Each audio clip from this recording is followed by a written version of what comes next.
Hugh, what's another question we could answer? So let's continue on with conversations around talent here. So Tony's emphasized the importance of avoiding companies that treat talent poorly. And I want to know, why is it crucial for startups to maintain integrity in their recruitment process, and what long-term effects can poor practices have on a company's success? All you, Tony. So I actually was, posting about this on LinkedIn today.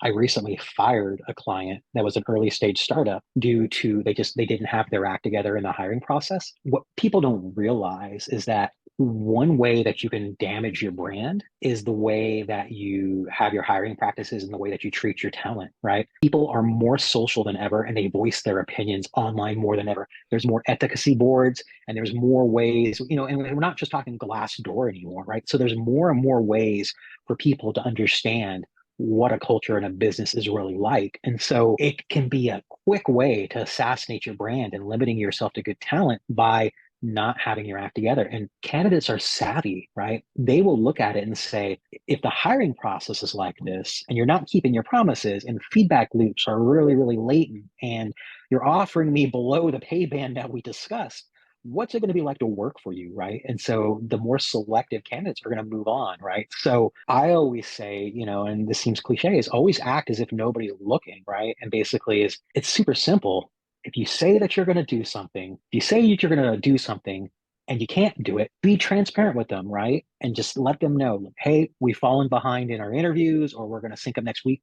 We appreciate your patience. We promise we'll get back to you by Wednesday. Candidates, talent, everyone are reasonable people. If you treat them with the respect that they deserve, they're going to treat it back. But if you just go radio silent, that is a quick way to lose talent out the door. And I'm seeing, again, we saw the era of quiet quitting a couple of years ago, right?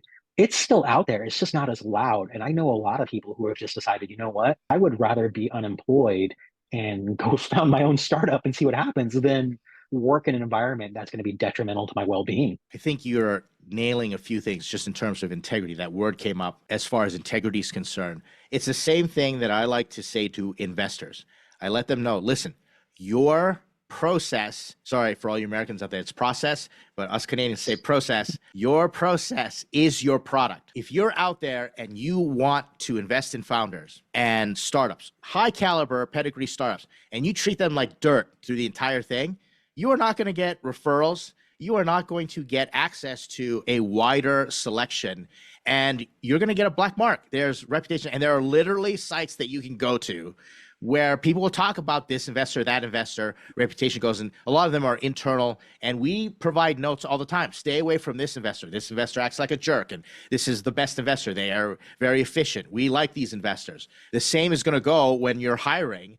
That word spreads, and I have never looked beyond Glassdoor, but I know stuff happens on TikTok, stuff happens on Reddit. Not a day goes by where you're not seeing some story where a CEO totally flubs some announcement, treats their employees like a jerk, and then bang, it gets out on the news, it gets out on social media, and then you're cooked. And that's the last place that you want to go, and then you're diminishing your chances. I think the number one tool in a founder's repertoire is transparency, right? Nobody expects perfection, and people expect you to make mistakes along the way. I think it's in how you own them and learn from them that are going to be the path forward, right? And so I always encourage candidates going through an interview process is, grill them back, interview them back. Is this a backfill position? Is this a growth position?